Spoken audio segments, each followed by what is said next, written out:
How to get freelancing project. So basically क्या होता है कि जब भी तुम जॉब का सपना ना देख के अपना खुद का काम करने चलोगे तो तुमको फ्रीलांसिंग का काम करना होगा। अब फ्रीलांसिंग होती क्यों है, कि कैसे क्या डेफिनेशन होती है फ्रीलांसिंग की। फ्रीलांसिंग में आता है कि तुम किसी थर्ड पार्टी मतलब जो जो अलग अलग कंपनी होती है उनके साथ तुम काम कर रहे हो। कंपनी भी हो सकती हो, खुद भी पर्सन एक इंडिविजुअल भी हो सकता है, पूरी कंपनी या बिजनेस जो होता है उसके साथ भी तुम काम कर सकते हो। फ्रीलांसिंग के अंदर जो तुम काम करते हो वो अपने स्किल्स के बेस पे काम करते हो। यहाँ पे तुमको मंथली बेस पे पेड नहीं किया जाता। यहाँ पे तुमको पर प्रोजेक्ट के बेस पे या पर टास्क के बेस पे तुमको पे किया जाता है। टास्क आपके स्किल्स के अकॉर्डिंग कुछ भी हो सकता है, डिफरेंट डिफरेंट, उन सभी चीज़ों पे।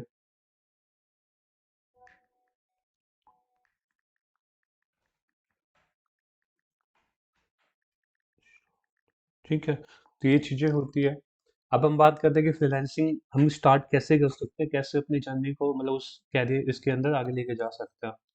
इसके अंदर सबसे पहले आता है कि build a strong freelancer profile. देखिए फ्रीलांसर हर टाइप के मार्केट में है। आप मान लीजिए वेबसाइट डेवलपमेंट के अंदर काम करें तो वेबसाइट डेवलपमेंट में आपको स्पेशल क्या चीज़ बनाती है। सबसे पहले वो चीज़ आपको पता होनी चाहिए कि मैं डेवलपमेंट में अच्छा हूँ, मैं वेबसाइट को डिज़ाइन करने में अच्छा हूँ, या फिर मैं वेबसाइट के जितने भी टेक्निकल एरर्स आते हैं उन सभी को रिजोल्व करने में परफेक्शन है। तो ये सारी चीज़ें अपने को पता होनी चाहिए कि मैं किस चीज़ के अंदर काम करना है और किस चीज़ के अंदर मेरी जो एक्सपर्टाइज है वो अच्छी है। अब जैसे ही आपको ये पता लग जाता है फिर आप अपनी स्किल्स को शोकेस करना शुरू करें। आप सोशल मीडिया पे आप डिफरेंट डिफरेंट जो प्लेटफॉर्म होते हैं उन सब पे अपना शोकेस करना स्टार्ट करें।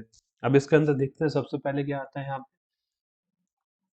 इनिशियली जो आपके फ्रीलांसिंग प्लेटफॉर्म्स होते हैं, जैसे मान लीजिए फाइवर की बात करते हैं, ठीक है, ये उसके बाद यहाँ पे अपवर्क आ गया, उसके बाद फ्रीलांसर आ गया, यहाँ पे आपके हेलो। पास। हाँ।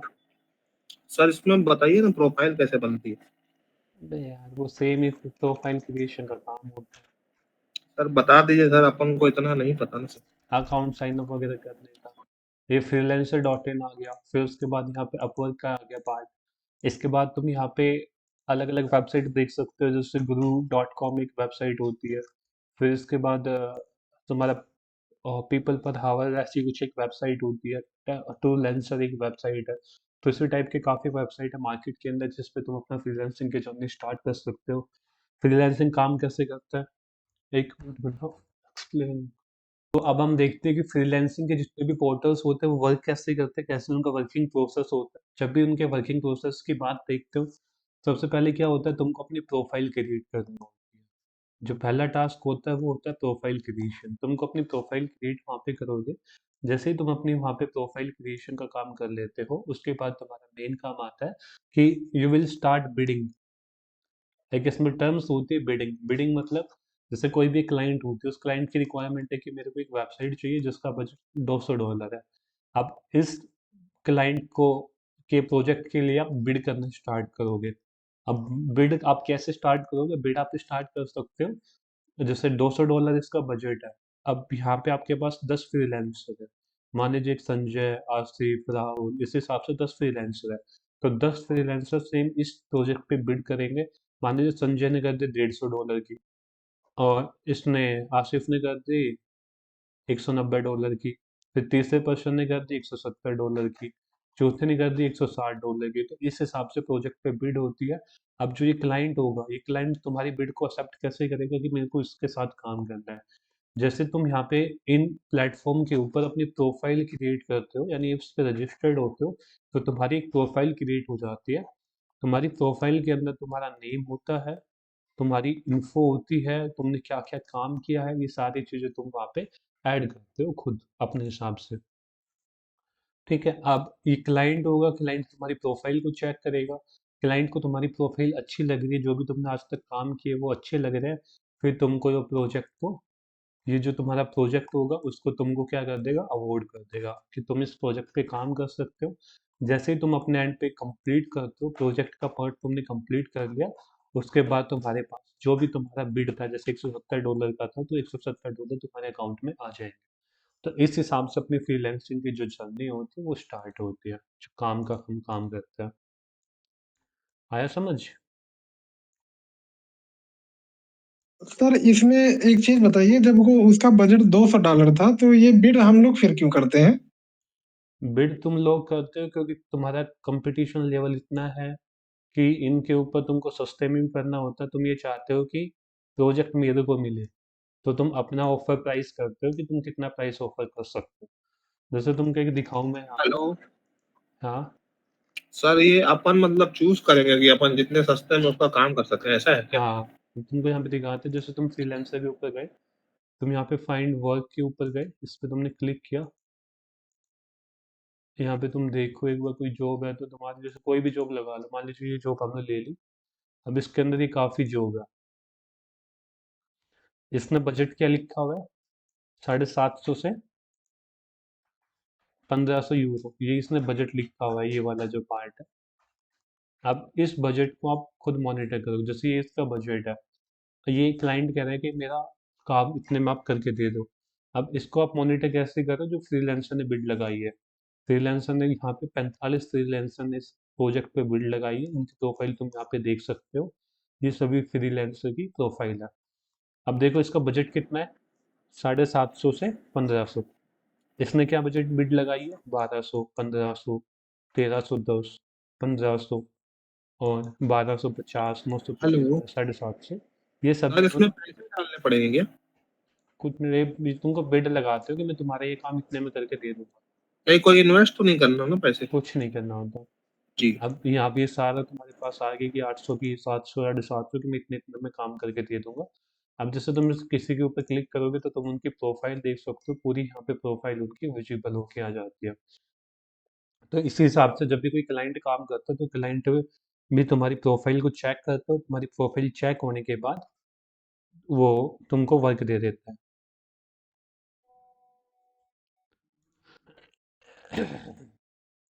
ठीक है। Yes sir.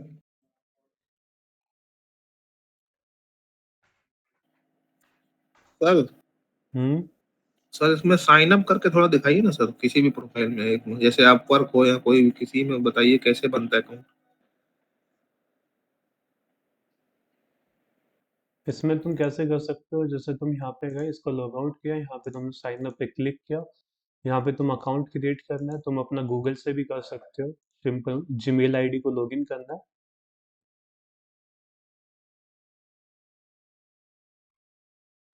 कंटिन्यू पे क्लिक करना। यहाँ पे तुम्हारा अकाउंट में लॉगिन हो जाओगे। ये अकाउंट क्रिएट करने के लिए बोलता है अभी, आई एग्री पे करके ज्वाइन फ्रीलांसर पे क्लिक करना। यूजर नेम आपको सिलेक्ट करना है, जो भी आपका यूजर नेम रखना चाहते हो। मान लीजिए मैं अपना ये यूजर नेम रखना चाह रहा हूँ। नेक्स्ट पे क्लिक करना। अब तुमको कहा जाता है कि तुम किस लिए काम करोगे, कि मैं काम करना चाहता हूँ या हायर करना चाहता हूँ। ये दोनों चीज़ आपके पास रहेगी, तो कौन सी करना है? जिससे काम करना है तो आई वांट टू वर्क।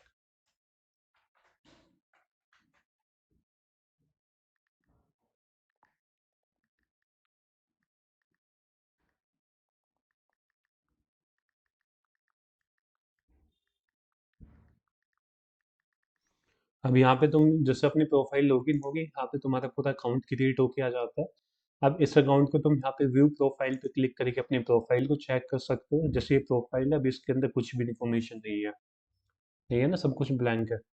अब मेरे को क्या करना है, यहाँ पे सबसे पहले अपनी यहाँ पे प्रोफाइल पिक्चर ऐड करनी है। प्रोफाइल पिक्चर में यहाँ से अपनी सेलेक्ट कर सकता हूँ। जो भी मेरी प्रोफाइल पिक्चर होगी वो मैं यहाँ पे ऐड कर दूंगा। मान लीजिए मैं ये प्रोफाइल पिक्चर ऐड कर रहा हूँ, ये डायमेंशन सेलेक्ट करना होता है कि आपकी प्रोफाइल जो फोटो होती है वो 280 बाई 280 पिक्सल से ज़्यादा होनी चाहिए। तो यहाँ पे हम फोटो ऐड कर देंगे, उसके बाद कवर फोटो आपकी यहाँ पे आ जाएगी। जो भी कवर फोटो तुम्हारी आएगी, चैट जीपीटी तो है, तो चैट जीपीटी तो निकाल ले। उसको स्कोर यहाँ पे देख लिए, एक पे बैठ को 10 टैब में 10 वीडियो खोल लगा तो कितना हो जाएगी ऑप्टिमाइज।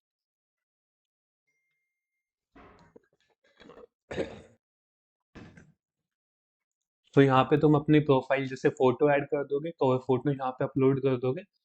उसके बाद ये यूजर नेम तुम्हारा आ रहा है। अब इसके बाद तुम पोर्टफोलियो यहाँ पे स्टार्ट करना ऐड कर दोगे, जो भी तुमने आज तक काम किया वो सभी चीजें यहाँ पे आती रहेगी। कैसे कैसे आएगी?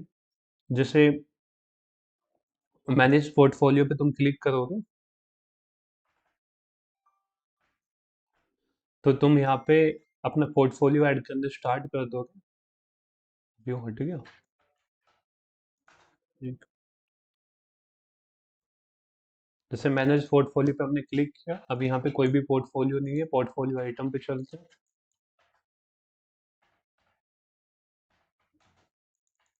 ऐड करने का ऑप्शन, ऐड और एडिट आइटम पे यहाँ पे ऑप्शन, इस पे जैसे हम क्लिक करेंगे, ऐड पोर्टफोलियो आइटम पे क्लिक करेंगे और यहाँ पे फाइल आप अपलोड कर सकते हो।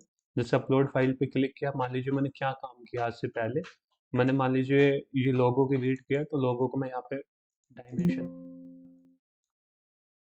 डेस्कटॉप, मान लीजिए मैंने किसी वेबसाइट की स्पीड बढ़ाई है, तो मैंने उस स्पीड का अपना पासवर्ड यहाँ पे ऐड कर दिया, तो मेरी एक फ़ोटो अपलोड हो चुकी है कि मैंने इस वेबसाइट की इतनी स्पीड इंक्रीज करी थी। अपलोड पे यहाँ पे और फोटो आपको अपलोड करनी है तो अपलोड पे क्लिक कर दीजिए। अदरवाइज तुमको यहाँ पे सारे ऑप्शन आपको ऐड करने होंगे कि वर्क डिटेल की आपने क्या काम किया था। अब हम यहाँ पे वर्क लिख सकते हैं कि पेज स्पीड इंप्रूवमेंट की थी। ठीक है, उसके बाद यहाँ पे अपना काम दिखा सकते हो कि हमने काम कैसे अपने पेज स्पीड इंक्रीज करी थी, हमने फाइल को ऑप्टिमाइज किया था, इमेज को ऑप्टिमाइज किया था। वो सारी चीज़ें हम यहाँ पे ऐड कर सकते हैं। अपना वर्क ऐड कर सकते हो यहाँ पे जो भी आपका है, और स्किल्स कौन कौन सी चीज़ों पे काम किया था, लाइक इसमें वर्डप्रेस पे काम किया था, इमेज ऑप्टिमाइजेशन पे काम किया था, ये सारी चीज़ें कौन कौन से स्किल्स तुमने यूज करी थी, H T M L WordPress ऐसे जो जो स्किल्स यूज करी थी वो यहाँ पे आ जाएगी। प्रोजेक्ट की इंडस्ट्री आ जाएगी, किस इंडस्ट्री के लिए काम किया था ये। तो ये सारी चीज़ें को जैसे तुम यहाँ पे फिल करोगे, फिल करने के बाद और फिर वेबसाइट, इसकी कोई लिमिटेशन होती है, जैसे तुमको यहाँ पे दिख रहा है कि मिनिमम 140 कैरेक्टर्स होनी चाहिए। हेलो। हाँ, तो ये वर्क को डिस्क्राइब कर रहे हैं कि अब मेरे को क्या आता है ऐसा? वर्क डिस्क्राइब है कि जो तुमने फोटो लगाई है, ये फोटो में तुमने क्या क्या काम किया है। जी। Website, image and video pages, CSS, JS, तो इस हिसाब से तुम हो जेएस लैंग्वेज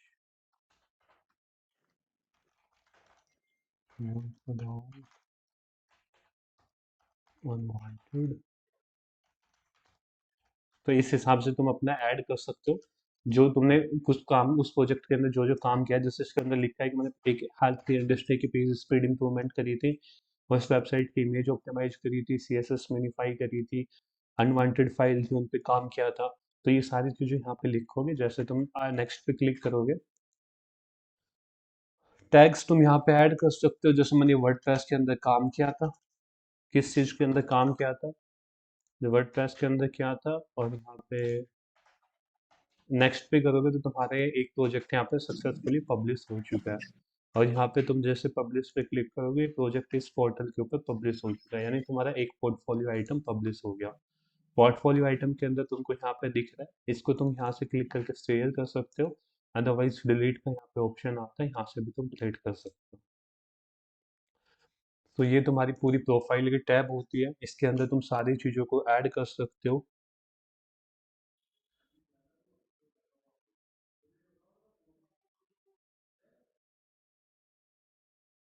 इसके अंदर तुम यहाँ पे जैसे नीचे आओगे, in the same way review तुम्हारे पास जब आएंगे, जब कोई भी क्लाइंट तुमको वो देता रहेगा, ठीक है, जब भी क्लाइंट तुमको यहाँ पे आएगा, क्लाइंट तुमको रिव्यू देगा। जैसे तुम क्लाइंट का प्रोजेक्ट कंप्लीट करोगे तो क्लाइंट के पास एक विंडो आ जाएगी जहाँ से वो अपना रिव्यू दे सकता है आपको, तो वो चीज़ें अपनी यहाँ पे आ जाएगी।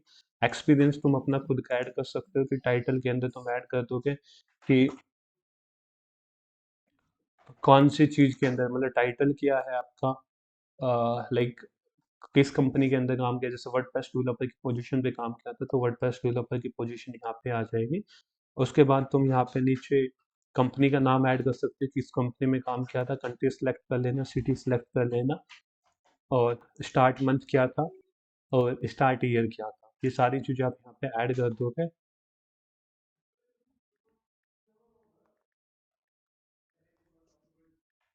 फिर उसके बाद यहाँ पे यदि अभी आप उस कंपनी में काम कर रहे हो तो यहाँ पे हम उस कंपनी का नाम लिख देंगे, जो भी कंपनी है आपकी, और यहाँ पे एंड मंथ लिख देंगे कि मैंने यदि उस कंपनी में भी काम नहीं करे तो अनचेक पे क्लिक करोगे तो यहाँ पे आप डिटेल लिख दोगे कि आखिरी मंथ कौन सा था, एंड मंथ क्या था, एंड ईयर क्या था, क्या तुम काम करते थे, वो सारी चीज़ें यहाँ पे लिख के सेव पे जैसे हम क्लिक कर देंगे तो हमारा यहाँ पे एक एक्सपीरियंस काउंट हो जाएगा। इसी हिसाब से तुम रेफरेंस का मतलब होता है कि कोई अनदर पर्सन तुमको कहता है, तुम्हारी प्रोफाइल पा के कहता है कि इसने अच्छा काम किया था, आप इसको हायर कर सकते हो। एजुकेशन के अंदर तुम एजुकेशन ऐड कर सकते हो, अपनी क्वालिफिकेशन, पब्लिकेशन, सर्टिफिकेशन, ये सारी चीज़ें तुम अपनी प्रोफाइल को में ऐड कर सकते हो। इसके थ्रू तुम्हारी प्रोफाइल होगी वो अच्छी हो जाएगी। इम्प्रूव प्रोफाइल का एक बटन आता है, जैसे तुम इम्प्रूव प्रोफाइल पे क्लिक करोगे तो तुमको भी सेम उसी प्रोफाइल के अंदर आ जाएगा। अब क्लाइंट प्रोफाइल अब जैसे फ्रीलांसर प्रोफाइल पे देखोगे, तुम्हारी फ्रीलांसर प्रोफाइल होगी, क्लाइंट प्रोफाइल तुमको इस हिसाब से दिखाई देगी। यहाँ पे तुम्हारे प्रोजेक्ट कितने, मतलब क्या क्लाइंट और फ्रीलांसर में क्या डिफरेंस होता है। फ्रीलांसर वो होता है जो काम करेगा, क्लाइंट वो होगा जो काम देगा फ्रीलांसर से करवाने के लिए। अब तुम बिडिंग वगैरह कैसे करोगे, बिडिंग वगैरह करने के लिए तुम यहाँ पे ब्राउज के अंदर गए, प्रोजेक्ट्स के अंदर गए। अब यहाँ पे मान लीजिए तुमको इस प्रोजेक्ट पे बिड करनी है, इस पे गए और यहाँ पे सारी चीज़ें तुम देख सकते हो। बिड करने से पहले तुमको ये सारी चीज़ें करनी होगी, आपको प्रोफाइल अपडेट करनी होगी और स्किल्स वेरीफाई, सारी चीज़ आपको अपडेट करनी होगी। जैसे मान लीजिए मैं ये स्किल्स मेरे को आती है, नेक्स्ट पे मैं क्लिक किया, ईमेल आपको वेरीफाई करनी पड़ेगी और फिर उसके बाद आपको प्रोफाइल अपडेट करनी पड़ेगी। प्रोफाइल के अंदर ये सारी चीज़ें ऐड करनी पड़ेगी। आपका फर्स्ट नेम क्या है, लास्ट नेम क्या है, आप एग्जैक्ट क्या काम करते हैं, वेबसाइट डेवलपर है, वेबसाइट डेवलपर आपने यहाँ पे लिख दिया। आप अपने बारे में छोटी सी समरी लिख सकते हो।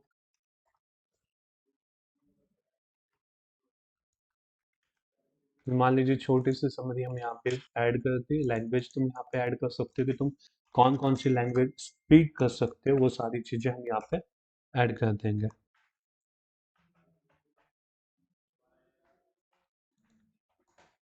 जैसे इंग्लिश लैंग्वेज ऐड कर देंगे, आपके पर घंटे के पर घंटे के क्या है, मतलब पर घंटे की प्राइसिंग क्या है, ये सारी चीज़ें हम यहाँ पे ऐड कर देंगे। मान लीजिए पर घंटे की मेरी प्राइसिंग $5 है तो $5 मैं यहाँ पे ऐड कर दूंगा। ये आपकी करेंसी है यूएसडी। ये आपका एड्रेस है, यहाँ पे तुम अपना पूरा एड्रेस ऐड कर सकते हो और इसके बाद जैसे ही तुम इसको सेव पे क्लिक करोगे, फोटो अपलोड करने के लिए कहेगा, फोटो तुम यहाँ पे आपको अपलोड करनी पड़ेगी, अपनी जो प्रोफाइल फोटो है।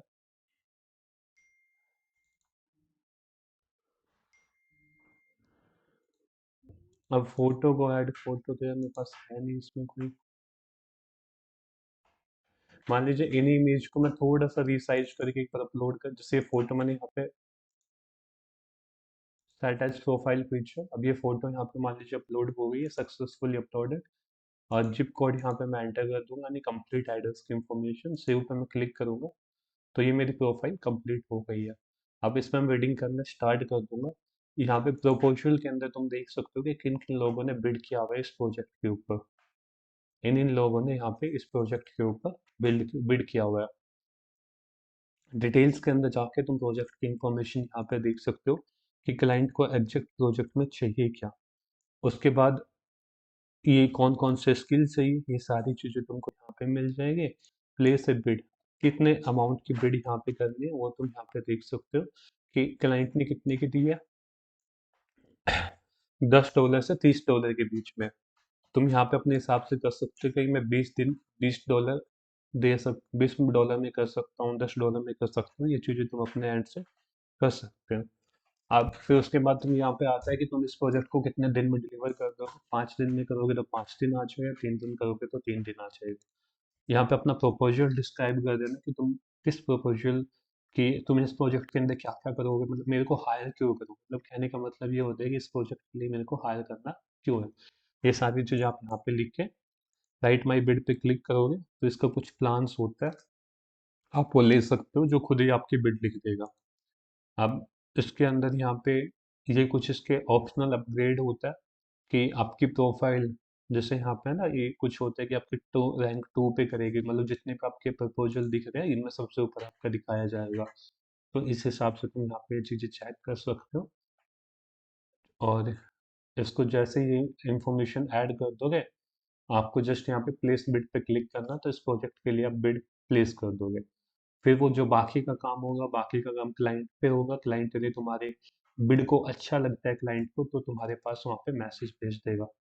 यहाँ पे तुम्हारे पास प्रोजेक्ट से जो टैब दिखाई दे रही है, उसके अंदर तुमको प्रोजेक्ट आ जाएगा। प्रोजेक्ट के रिगार्डिंग यदि क्लाइंट ने तुमको कोई हेलो मैसेज वगैरह किया है। हाँ, सर, ये जो डॉलर्स में मिलते हैं सर, इसमें ये रुपीस में भी सर पैसे मिलते हैं? वो तो अलग अलग होता है, हर कंट्री का अलग अलग होता है ना। अच्छा अच्छा। अब यहाँ पे प्रोजेक्ट की नोटिफिकेशन तुमको यहाँ पे आ जाएगी। चैट कोई भी मैसेज वगैरह क्लाइंट के एंड से आएगा, वो यहाँ पे आ जाएगा। जैसे तुम वो ऑल पे करोगे, तो यहाँ पे क्लाइंट के सारे मैसेज आएंगे। हाँ, इस विंडो में तुम चैट कर सकते हो। इस हिसाब से तुमको किसी का भी प्रोजेक्ट चाहिए, मान लीजिए तुमको चाहिए वर्डप्रेस के प्रोजेक्ट चाहिए, तो तुमको क्या करना है, प्रोफाइल के अंदर आना है, और यहाँ पे आपको कंप्लीट ब्राउज के अंदर जाके वर्डप्रेस ये टॉप प्रोजेक्ट है, इसको व्यू ऑल पे क्लिक करना, तो यहाँ पे तुमको सारे वर्डप्रेस के प्रोजेक्ट्स आ जाएंगे। जैसे इसने क्या कह रहा है कि एक प्लगइन चाहिए इसको फ्लैट पे के लिए, ये इसको 149 रुपीज़ पे करेगा। फिर ये कह रहा है कि आपको ये जो जो तुमको काम दिख रहे हैं, सारे काम तुम चेक कर लेना। हर प्रोजेक्ट के अलग अलग टास्क होते हैं। जैसे इसके कितने 24 जी, इसके 1180 HKT, मतलब करेंसी के डिफरेंट डिफरेंट होता है। तो जो तुमको लग रहा है वो तुम यहाँ पे कर सकते हो।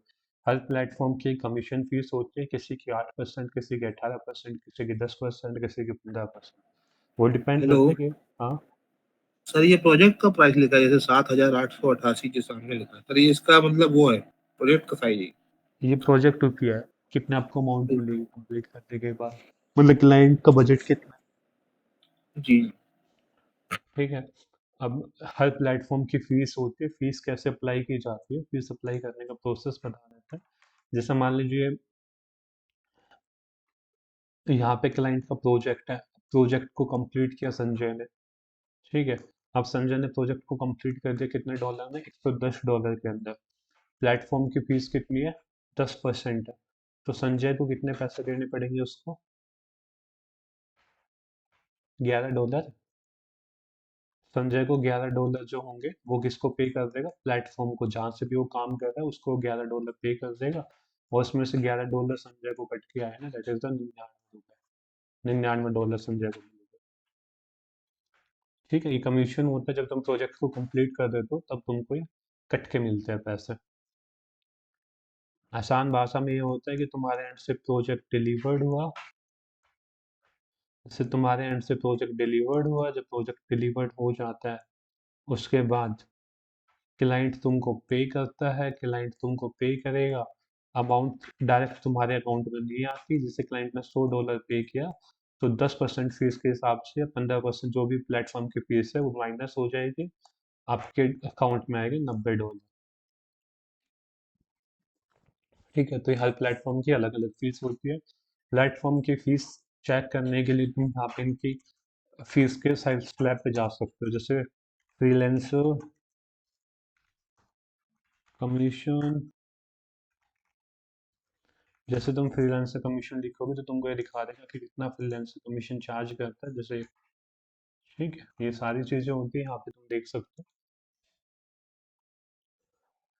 तो इस हिसाब से हम जितने भी मार्केट प्लेस होते हैं, उनसे अपने प्रोजेक्ट को ले सकते हैं। तो कहने का मतलब अब इसके अंदर आता है, तो इसके अंदर यही कहा जाता है कि सबसे पहले अच्छी फ्रीलांसर प्रोफाइल क्रिएट करें। कौन कौन से प्लेटफॉर्म पे कर सकते हो, अपवर्क पे, फाइवर पे, फ्रीलांसर पे। प्रोसेस सबका सेम होता है, सब में अपनी तुमको इंफॉर्मेशन ऐड करनी होती है। इंफॉर्मेशन तुम अपना वर्क ऐड कर सकते हो, तुम अपने जितने भी चीज़ें होती है वो सारी चीज़ें ऐड कर सकते हो। अच्छे अच्छे फोटो ऐड कर सकते हो, अच्छा बायो लिख सकते हो, ये सारी चीज़ें कर सकते हो। अब उसके बाद यहाँ पे मेन चीज़ आती है, डिफाइन योर नीच। ऐसा मत करना कि तुम हर नीच के पीछे भाग रहे हो। सबसे पहले देखो होता क्या है,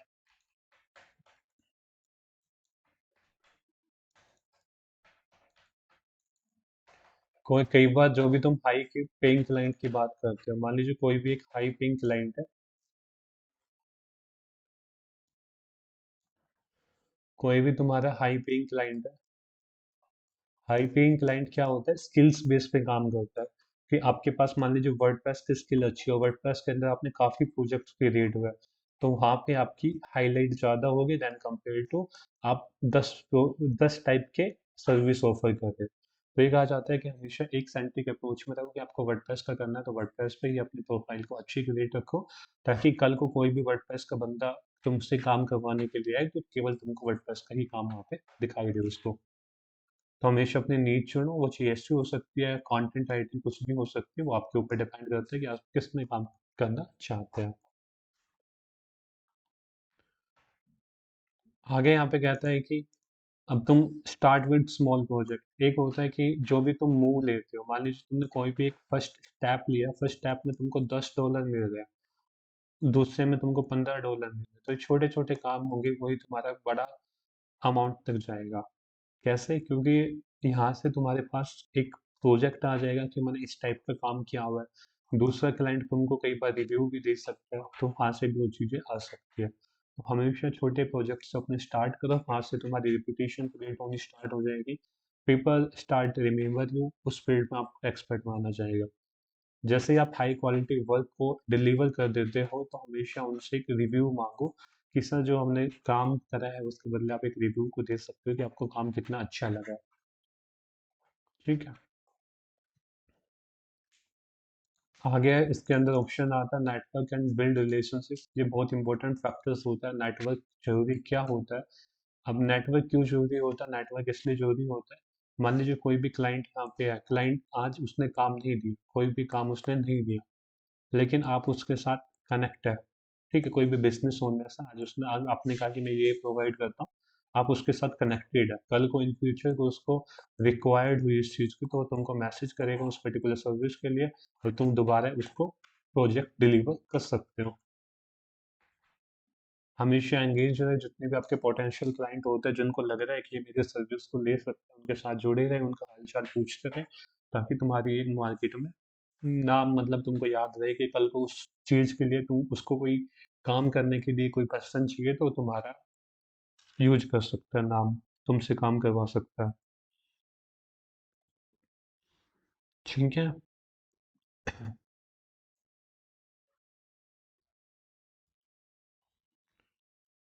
अब उसके बाद यहाँ पे हम चलते हैं,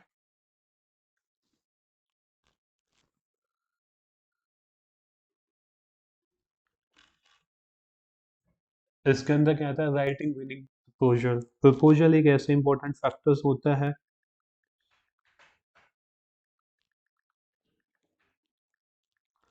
प्रपोजल का मतलब क्या होता है? राइटिंग विनिंग प्रपोजल, इसके अंदर क्या कहा जाता है, मान लीजिए तुम किसी भी एक प्रोजेक्ट के लिए बिड कर रहे हो, मान लीजिए तुमने $150 के लिए बिड, एक प्रोजेक्ट है तुम्हारा $150 का, इसके लिए तुम बिड कर रहे हो। अब इस प्रोजेक्ट के लिए तुम्हारे पास 10-20 कितने भी बंदे आ सकते हैं, क्योंकि हर कोई फ्रीलांसिंग प्रोजेक्ट देख रहा है। अब यहाँ पे 10% आ गए, 10% ने अपने हिसाब से खूब अच्छा प्रपोजल क्रिएट किया है कि मैं ये कर दूंगा वो कर दूंगा, बट तुम्हारा प्रपोजल स्टैंड आउट होना चाहिए। क्लाइंट जब भी कोई भी हायर करता है तो वो प्राइस के बीच पे बेस पे भी कर सकता है कि उसको कितने प्राइस के रेंज में चाहिए बंदा, और तुमने जो काम किया है वो उस काम के रिलेटेड मैच कर रहा है क्या जो उसको एग्जैक्टली में चाहिए। ये एक इम्पोर्टेंट फैक्टर्स होता है कि हमेशा अपने वर्क को उस हिसाब से रखो जितना क्लाइंट को चाहिए, जिस हिसाब से। तो ये चीज़ें होती है कि आप हमेशा जो भी प्रपोजल लिख रहे हो उस प्रपोजल को अच्छा रखें, और उससे आपके पास रीच आने की भी कोशिश रहेगी, लाइक क्लाइंट आपको प्रोजेक्ट दे सकता है।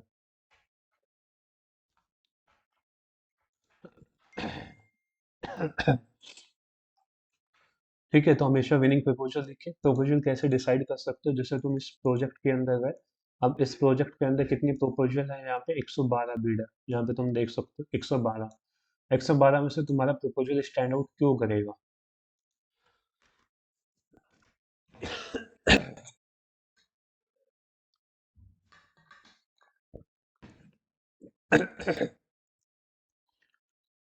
तो यहाँ पे तुम देख सकते हो इन्होंने 112 बिड लगाई हुई है, ये $30 की कह रहा है कि मैं $30 में कर दूंगा, इस क्लाइंट का बजट है $49। अब इसके अंदर ये इसने प्रपोजल दिया हुआ है, ठीक है, इसने ये प्रपोजल दिया हुआ है, इस हिसाब से इसने ये दिया हुआ है, ये वाला, इसका प्रपोजल कोई देख नहीं सकता क्योंकि इसने सील्ड किया हुआ है। प्लान वो जो एक्स्ट्रा एडिशनल बेनिफिट थे वो लिए हुए हैं, इसने ये प्रपोजल दिया हुआ है। तो इस हिसाब से तुम यहाँ पे सभी के प्रपोजल को चेक कर सकते हो, और जैसे तुम प्रपोजल को चेक कर लोगे फिर तुम अपने हिसाब से खुद का एक कस्टमाइज प्रपोजल क्रिएट करके भेज सकते हो। जब भी तुम इसमें जैसे जैसे तुम भेजोगे, जैसे क्या क्या काम करेंगे, सारी चीज़ें तुमको ये दिखा देगा। इन सभी का तुमको चेक करना है। एनालिसिस रिपोर्ट, इन्होंने एनालिसिस रिपोर्ट भी दे रखी है यहाँ पे, देखो।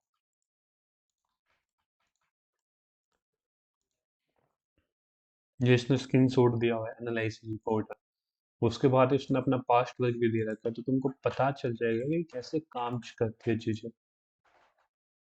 ये इसने पास्ट वर्क दे दिया कि मैंने इस कंपनी इसके लिए काम किया था, इतनी सर्च वॉल्यूम थी, पोजीशन कहाँ पे आ रही थी। इस हिसाब से तुम रफ आइडिया देख सकते हो कि कैसे काम किया जाता है, कैसे हम उस चीज़ को आगे लेके चलते हैं। सभी का प्रपोजल देख के तुम खुद अपना प्रपोजल क्रिएट कर लोगे, वहाँ से तुम्हारे पास बेनिफिट हो जाएगा। आगे इसके अंदर चलते हैं कि प्रपोजल के सर अंदर। इसमें हेलो सर। हाँ, सर इसमें इंटीरियर डिजाइनिंग के भी प्रोजेक्ट मिलते होंगे क्या? सब किसी के मिलेंगे तुमको। सबके मिलेंगे? हेलो। हाँ, एक बार देखिए तो सर। ब्राउज के अंदर जाओगे तुम, यहाँ पे इंटीरियर,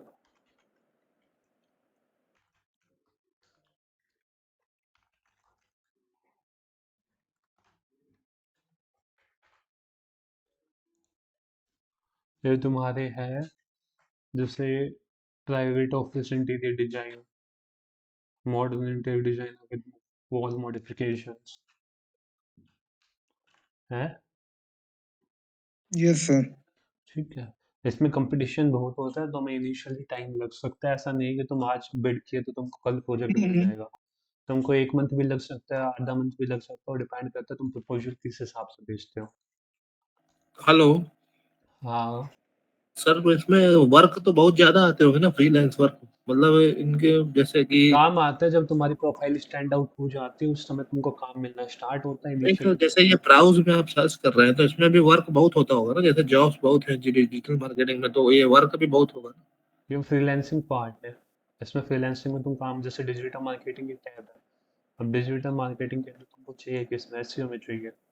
अब यहाँ पे ये सारी सर्विस हो गई इस फाइवर के अंदर है, फ्रीलांसर के अंदर गए। अब तुम यहाँ पे प्रोजेक्ट्स के अंदर जाओगे, जैसे ही प्रोजेक्ट्स के अंदर जाओगे, एक मेन स्क्रीन पे तुम आओ, ब्राउज के अंदर जाओ, इसको हटा के अब यहाँ पे सर्च पे प्रोजेक्ट के ऊपर चलना। अब ये इसके अंदर सारे प्रोजेक्ट्स हैं इंटीरियर के। 126 है ना, 126 इंटीरियर का दिखा दिखा रहा है अभी जी। 8,000 प्रोजेक्ट्स है इसके अंदर टोटल, जो अभी तक है। डिजिटल मार्केटिंग के भी है सर? सबके मिलेंगे तुमको यहाँ। तो ये 8,000 टोटल बता रहे हैं कि मतलब मान लीजिए डिजिटल। एसटीओ के प्रोजेक्ट चाहिए, तो एसटीओ के प्रोजेक्ट इसके अंदर 554। अच्छा अच्छा। ये modern logo creation for SEO, modern logo design, sir SEO, dollar में बहुत है सर, डॉलर वाले बहुत है। सबके क्लाइंट पाएंगे। ठीक है, तो ये चीज़ें होती है। अपने स्किल्स को कंसिस्टेंटली इम्प्रूव करते रहे, जैसे जैसे तुम्हारी स्किल्स होती रहेगी, तो उस हिसाब से तुम अपना वर्क अपग्रेड करते रहोगे, उस हिसाब से अपना प्रपोजल वगैरह मॉडिफाई करके बेचते रहोगे। इस हिसाब से तुम अपने सोशल मीडिया पर अपने पोस्ट वगैरह जो भी तुमने काम किया उसके वीडियो के एडिशन करके वहाँ पर अपलोड कर सकते हो। वहाँ से भी तुमको क्लाइंट मिलना स्टार्ट हो जाएंगे। फिर उसके बाद तुम्हारे पास यहाँ पे हमेशा टेस्टिमोनियल्स मांगोगे, रेफरल मांगोगे, तो वहाँ से भी तुमको क्लाइंट आना स्टार्ट हो जाएंगे। ठीक है।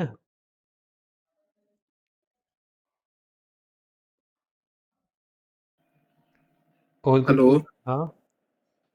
सर पहले तो काम सीखना पड़ेगा ना, फिर फ्रीलांस वर्क करें ना। हाँ, पहले तुमको धीरे धीरे काम करना पड़ेगा, जिसमें पहले से तो जॉब करना पड़ेगा ना थोड़ा। हाँ वही है, तुमको काम नहीं आएगा तो तुम्हारी यहाँ पे रेटिंग खराब चल जाएगी, क्योंकि क्लाइंट तो अपने हिसाब से रेटिंग देता है। रेटिंग खराब गई तो दूसरे पर्सन भी उस सेम प्रोफाइल को देखेंगे, फिर जी उनको दूसरे पर्सन भी सेम प्रोफाइल को देखेंगे जो दूसरे क्लाइंट्स होंगे, तो जी वो जी। फिर तुम्हारा ट्रस्ट नहीं करेंगे। ठीक है, तो हमेशा यही होता है कि जब भी तुम इन टाइप के प्लेटफॉर्म के ऊपर काम करने जा रहे हो तो अच्छी स्किल्स पे डिलीवर करो। मान लीजिए क्लाइंट ने एक चीज़ मांगे तो उसको तुम एक के बदले 1.2 कुछ थोड़ा फालतू दे सकते हो, जिससे क्लाइंट भी खुश हो जाए और तुमको 5 स्टार रेटिंग दे दे। सर कुल मिला के ये समझ में आया कि कंप्लीट डिजिटल मार्केटिंग करने से कोई वो नहीं है, कोई एक टॉपिक को कंप्लीट अच्छे से पढ़ना चाहिए, यस, है कि नहीं सर जी? बिल्कुल सही बात पकड़े हो। हाँ। जी सर, यही तो मेन तो सर यही है ना, एसईओ, सोशल मीडिया मार्केटिंग। कुछ भी कर क्या सकते हो, सबकी सर क्या प्रोजेक्ट है। मेन पढ़ाएंगे आप? सर मेन तो क्या कह यही रहे है हो? मीडिया। और सबसे ये मेन क्या पढ़ना चाहिए सर जी? जैसे एसईओ हो गया, सोशल मीडिया हो गया, या गूगल एड्स हो गया, जिनको तुम आपके हिसाब से जिस ट्रेंडिंग क्या है? जिसमें तुमको इंटरेस्ट आ रहा है वो पढ़ कर लो, हम्म। उससे तुमको पता लग जाएगा। अच्छा। हम्म, क्योंकि ऐसे तो तुम किसी की सुनोगे, कल को तुमको इंटरेस्ट नहीं आया, फिर तुम्हारा वहाँ हम्म। पे बेकार हो जाएगा ना। Yes sir, yes sir. हम्म,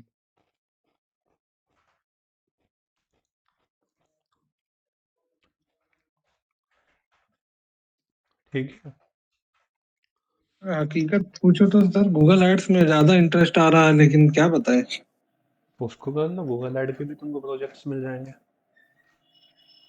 हाँ सर, एड्स वाला अच्छा लग रहा है, जैसे मेटा एड्स और गूगल एड्स में अपन ज्यादा ध्यान दें तो अच्छा है। इसके अंदर भी तुमको प्रोजेक्ट्स मिल जाएंगे। तुम यहाँ पे एसक्यू की जगह एड सर्च करोगे तो यहाँ पे तुम्हारे पास एड्स के प्रोजेक्ट आ गए 233। गजब। गूगल एड्स का कितना है सर? ये दिख रहा है अभी? बजट नहीं नहीं, हाँ ये कुछ बजट दिख रहा है, लीड जनरेशन, 17,000, लैंडिंग पेज। 17,211। ये पर मंथ का होगा सर? वो प्रोजेक्ट का है, वो देखना पड़ेगा तुम मुझसे क्या क्या चीजें मांगी है। अच्छा अच्छा। गूगल एड्स के 659 हो गए। ऐसे इसमें थोड़े बहुत ऊपर नीचे भी मिक्स होते हैं, जैसे मिक्स मीडिया क्रिएशन आ गए, तो लमसम तुमको मिल जाता है। जैसे हम्म। $21 दे रहा है। अब ये क्या मांग रहा है? ये मांग रहा है गूगल एडवर्ड मतलब आपको बस प्रमोशन वगैरह ही करना होता है, एजुकेटिंग। जी। आपको इसका मार्केटिंग कैंपेन मैनेज करना हो, तुमको डिस्कस करना पड़ेगा कितने दिन के लिए मांग रहे हैं, कि कब तक मांग रहे हैं। हम्म। ठीक है। फिर टाइम टेकिंग प्रोसेस होता है। इस टाइम टेकिंग के अंदर तुमको यहाँ पे डेली बेसिस पे तुमको बिड करनी होगी, फिर तुम वहाँ पे क्लाइंट रिस्पॉन्ड करेगा, उससे मीटिंग करनी होगी, और फिर तुम जाके प्रोजेक्ट ले सकते हो। ये तो हो गया प्लेटफॉर्म टाइप का। अदरवाइज दूसरा ऑप्शन, सबसे बेस्ट जो ऑप्शन होता है कि तुम अपने लोकल एरिया में क्लाइंट पिच उठाना स्टार्ट कर दोगे। जैसे तुमको एसईओ के काम किसी का बिजनेस का उठाना है, तो सिंपल तुम यहाँ पे जाओगे गूगल मैप के अंदर, मान लीजिए होटल के साथ डील कर लिया, होटल इन दिल्ली, जो भी तुम्हारी लोकेशन होगी वो सर्च करना, मैप्स के अंदर जाना, तुमको यहाँ पे सारे मिल जाएंगे मैप्स, जो भी बिजनेस लिस्टेड है फिलहाल अभी, वो सभी तुमको यहाँ पे मिल जाएंगे। होटल्स एक कंपटीशन ज़्यादा है, जैसे हम दूसरा ले लेते हैं।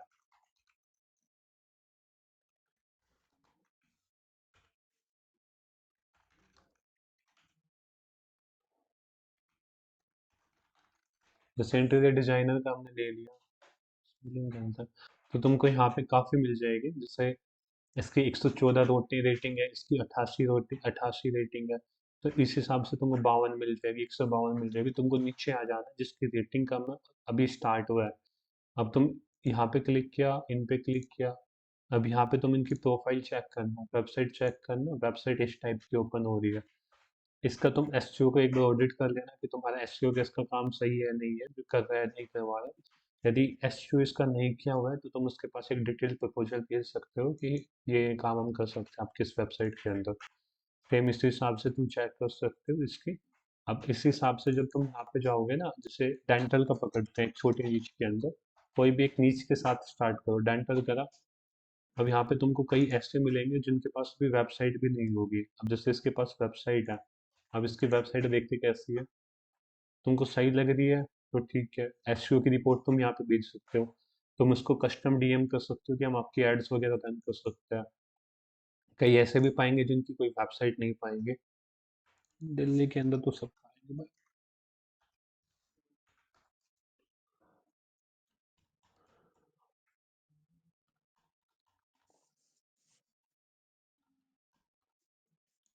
सर ये तरीका ज़्यादा अच्छा है जहाँ तक हमको लग रहा है। जैसे इसकी वेबसाइट तुमको ऐसे नॉर्मल दिखाई दे रही है, स्पेस खाली है, ये काम नहीं कर रही है।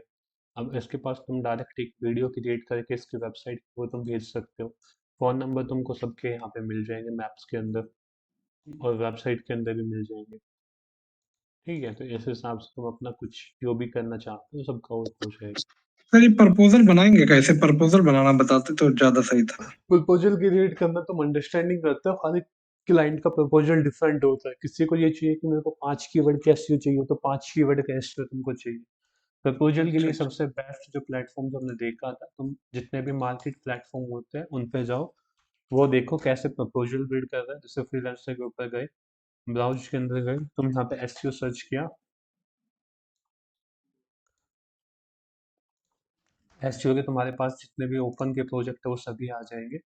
तुमको चेक करना है कि मैं किसके साथ कर सकता हूँ, उसको क्लिक करना है। जैसे इस पे कर सकता हूँ, प्रपोजल पे जाना है, यहाँ पे सबके प्रपोजल है, इनको कॉपी करके अपने हिसाब से ऑप्टिमाइज कर लेना। प्रपोजल बस यही होता है।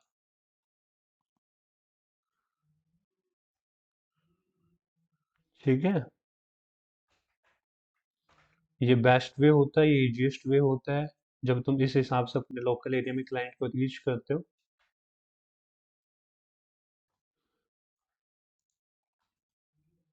प्रपोजल तुम यहाँ से जनरेट कर सकते हो, यहाँ से तुम सारे आइडेंटिफाई कर सकते हो। सर वॉइस आ रही सर मेरी?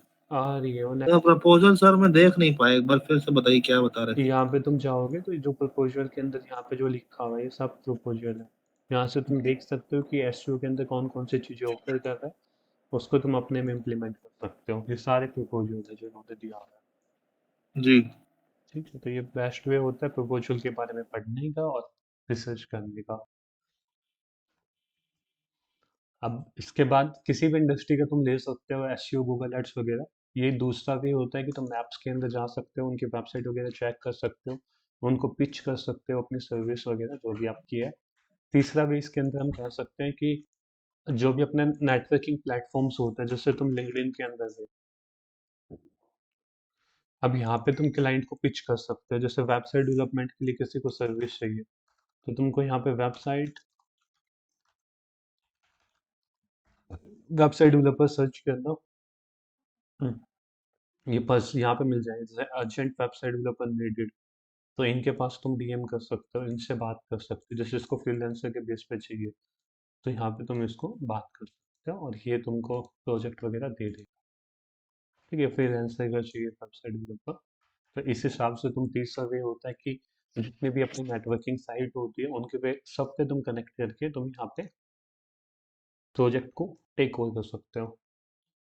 इसको हम कहते हैं फ्रीलांसिंग, कि तुम पहले अपना काम फाइंड करना होता है, काम फाइंड करने के बाद अपना प्रोजेक्ट वगैरह बिल्ड करना होता है, और आपको वहाँ से जो भी वो सब कुछ मिलना स्टार्ट हो जाएगा। ठीक है,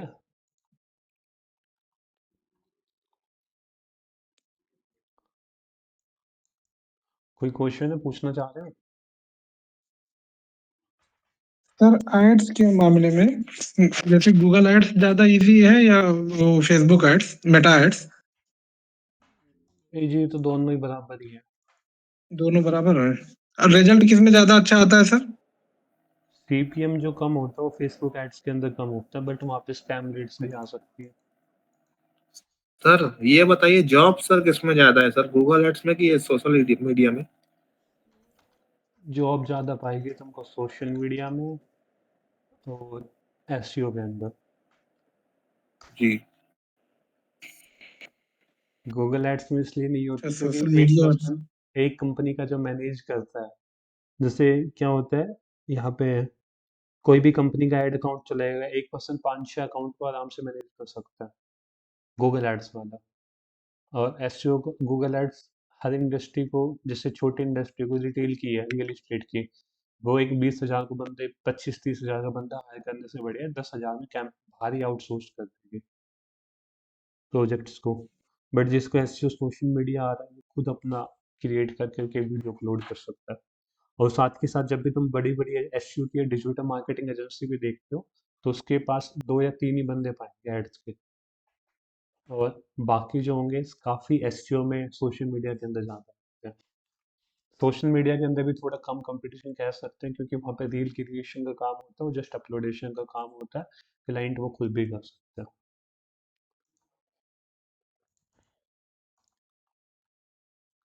क्या बोले सर, क्लाइंट वो खुद भी कर सकता है? सोशल मीडिया खुद कर सकते हैं, जैसे उसको हैशटैग के बारे में मेन जॉब्स मतलब एसईओ में है ना? एसईओ एक बेस्ट ऑप्शन है, और एड्स का भी तुम कह सकते हो, जो फेसबुक एड्स होते हैं फ्रीलांसिंग करने के अंदर। जी। Yes sir.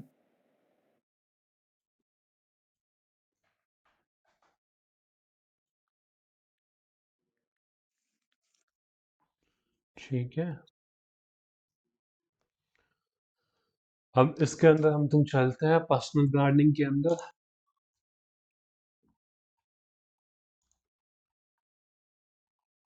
एक सेशन इसके अंदर तुमको दिखाता है that is the personal branding. सबसे पहले हम सीखते हैं कि ब्रांडिंग होती क्या है। ब्रांडिंग का मतलब होता है कि जब भी कोई पर्सन तुमको देखे तो उनके दिमाग में क्या नजर आती है, क्या मतलब एक इमेज क्रिएट होती है। आसिफ को देखता हूँ, आसिफ के साथ मैंने इंटीरियर डिजाइनर में काम किया हुआ है, तो मेरे साथ आसिफ के साथ मेरी क्या इमेज क्रिएट है कि वो एक अच्छा इंटीरियर डिजाइनर है। इस हिसाब से संजय के साथ मैंने एसईओ का काम किया हुआ है, तो एसईओ की एक अच्छी इमेज क्रिएट है कि मेरे पास एसईओ का कोई काम आता है तो मैं संजय को वहाँ पे रिकमेंडेशन कर सकता हूँ। और दूसरा इसके अंदर मैं कह सकता हूँ कि संजय के साथ जैसे मैं घूमने फिरने में काम किया है, तो घूमने घूमने फिरने में जैसे फन टाइप में जो होता है एक्टिविटी की हुई है, तो एक्टिविटी फन टाइप की एक्टिविटी में मैं संजय को रिमेम्बर कर सकता हूँ। तो इसी हिसाब से ब्रांडिंग काम करती है कि ब्रांडिंग की एक रहती है कि तुम पीपल के माइंड्स में कैसे इमेज क्रिएट करते हो अपने हिसाब से। एक इमेज क्रिएट होती है, जैसे आसिफ ने मेरे साथ अच्छा इंटीरियर के अंदर काम किया, तो उसकी एक मेरी अच्छी इमेज क्रिएट है इंटीरियर डिजाइन के अंदर, तो मैं कल को इंटीरियर का किसी भी रिलेटेड का काम उनको दे सकता हूँ। आगे आती ब्रांड पर्सनैलिटी क्या होती है, ये इसका मतलब होता है कि कभी भी जब तुम अपनी वेबसाइट या अपना बिजनेस को रन करने जा रहे हो, अपना पर्सनल ब्रांडिंग या कॉर्पोरेट ब्रांडिंग करने जा रहे हो, तो हमेशा अपना कलर्स, लोगो, टैगलाइन वगैरह अच्छी रखें, ताकि जिसको देख के कोई भी क्लाइंट वगैरह उसको इम्प्रेस हो जाए। आगे इसके अंदर आती है कॉर्पोरेट ब्रांडिंग और प्रोडक्ट ब्रांडिंग में क्या डिफरेंट होता है। दो अलग अलग चीजें होती है। कॉर्पोरेट ब्रांडिंग के अंदर आप अपनी कंपनी की बात करते हैं, प्रोडक्ट ब्रांडिंग के अंदर आप अपने प्रोडक्ट की बात करते हो। कॉर्पोरेट के अंदर तुम बात करोगे कि कंपनी का विजन क्या है, कंपनी का गोल क्या है, कंपनी का कल्चर क्या है, अंदर से कितने एम्प्लॉय हैं, ये सारी चीजें तुम कंपनी कॉर्पोरेट ब्रांडिंग के अंदर करोगे।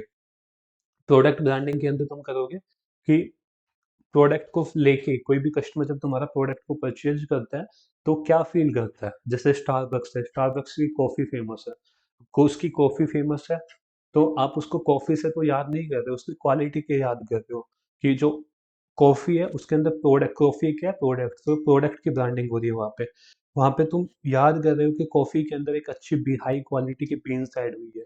अब जैसे कोई जूता लेने गए, आप शूज लेने गए, वही सेम शूज आपको 500 का बाहर मिल जाता है, वही सेम शूज आपको शोरूम के अंदर 2-3 हज़ार का भी मिलता है। वहाँ पे आपको क्या हो रहा है, उस प्रोडक्ट के ऊपर विश्वास है कि ये अच्छा चलता है, अच्छी ब्रांडिंग की हुई है उस प्रोडक्ट के अंदर। तो दोनों में डिफरेंस समझते हैं, तो कॉर्पोरेट ब्रांडिंग के अंदर आते हैं कि तुम अपनी कंपनी की प्रमोशन करते हो, प्रोडक्ट ब्रांडिंग के अंदर कि तुम कंपनी का नहीं करते हो, वहाँ पे प्रोडक्ट का प्रमोशन करते हो। जैसे रिबॉक के शूज हो गए, एडिडास के शूज हो गए। अब कोई ऐसा प्रोडक्ट भी है, कोको कोला प्रोडक्ट हो गया, तो इस हिसाब, पेप्सी हो गया, तो इस हिसाब से वहाँ पे प्रोडक्ट की ब्रांडिंग हो रही है। इसमें कुछ इंपॉर्टेंट लेसन्स आते हैं कि हमेशा अपने पर्सनल ब्रांड्स पे काम करें, तो उससे क्या होगा, एक पर्सन होता है जिसकी ऑनलाइन सब कुछ है, एक दूसरा पर्सन है जिसका ऑनलाइन कुछ नहीं है। अब दोनों में से बेनिफिट किसको मिलेगा, जिसकी ऑनलाइन प्रेजेंस वगैरह सब कुछ है। हमेशा अपने को याद रखना है कि आपकी ब्रांड्स पीपल के साथ कनेक्ट हो, और एक अच्छा ट्रस्ट क्रिएट करके करके रखो, और एक अच्छी इमेज क्रिएट करके रखो जिसके साथ भी आप काम वगैरह कर रहे हो। तो यही आता है, ब्रांडिंग का मतलब होता है कि ब्रांडिंग होती है कि आप कैसे अपने आप को डिस्क्राइब कर रहे हो दूसरों के साथ। और कॉर्पोरेट ब्रांडिंग, ब्रांड पर्सनैलिटी होती है कि आप कौन कौन सा यूज कर रहे हो, कलर्स का, लोगो का, टैगलाइन का, इनका भी इम्पैक्ट क्रिएट होता है। कॉर्पोरेट ब्रांडिंग के अंदर होता है कि आप अपनी कंपनी की ब्रांडिंग कर रहे हो, प्रोडक्ट ब्रांडिंग के अंदर होता है कि तुम अपने प्रोडक्ट की ब्रांडिंग करोगे। ठीक है, अब बात आती है कि पर्सनल ब्रांडिंग क्या होती है। पर्सनल ब्रांडिंग में हम खुद अपने आप में फोकस करते हैं। हमारी पर्सनल ब्रांडिंग जो क्रिएट होती है, हम किस टाइप के ओपिनियन देते हैं, किस टाइप के हम वैल्यू प्रोवाइड करते हैं, उनसे हमारी पर्सनल इमेज क्रिएट होती है। अब आसिफ के सामने मैं बात कर रहा हूँ, किस वे में बात कर रहा हूँ, इंटीरियर डिजाइन में क्या क्या काम करना है, मैं कैसे चल रहा हूँ, तो उसमें भी मेरी एक पर्सनल ब्रांड क्रिएट हो रही है। पर्सनल ब्रांड खुद लोग क्रिएट नहीं करते, हम उनसे क्रिएट करवाते हैं कि वो मेरे बारे में कैसा सोचे।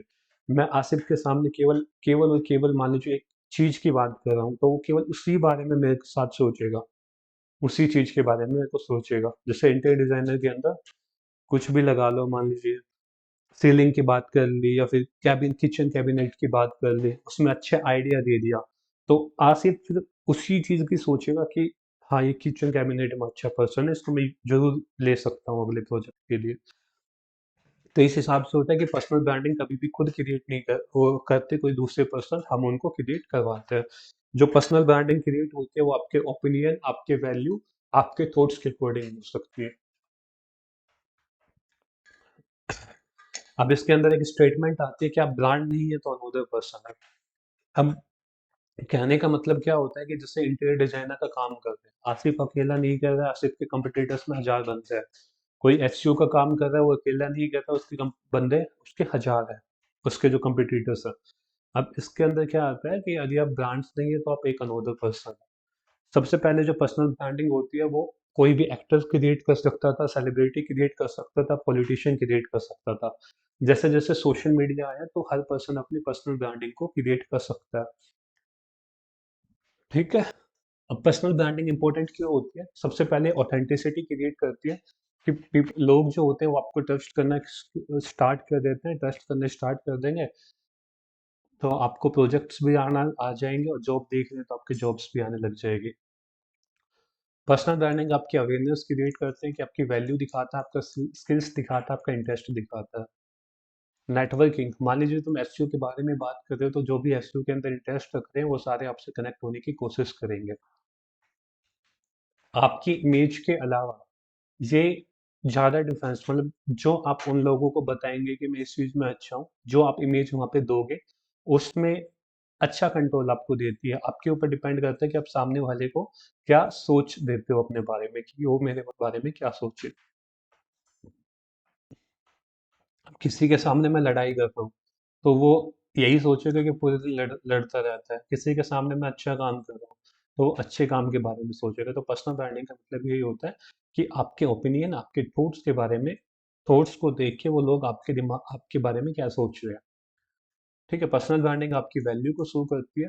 पर्सनल ब्रांडिंग क्यों जरूरी होती है, what do you need for the personal branding, नहीं आपकी पर्सनल ब्रांडिंग के लिए क्या क्या चीजें चाहिए। इसके अंदर सबसे पहले रियल रहो, ऐसा मत करो कि फेक ना बनो, वो पकड़े जाते हैं। अब मान लीजिए आसिफ है, आसिफ मेरे सामने तो बहुत अच्छा बनता है, बट जैसे ही मेरे से उसकी खत्म होती है, लाइक मेरे से हटता है, वो दूर चला जाता है, तो उस केस में वो एक अलग ही टाइप का रिएक्ट क्रिएट कर रहा है। जैसे सोशल मीडिया पे कुछ अच्छा दिखा दिया कि मैं ये करता हूँ, वो करता हूँ, सब कुछ करता हूँ, लेकिन जब उसको रियल टाइम में मिलता है तो वहां पे उसको कुछ नहीं आता।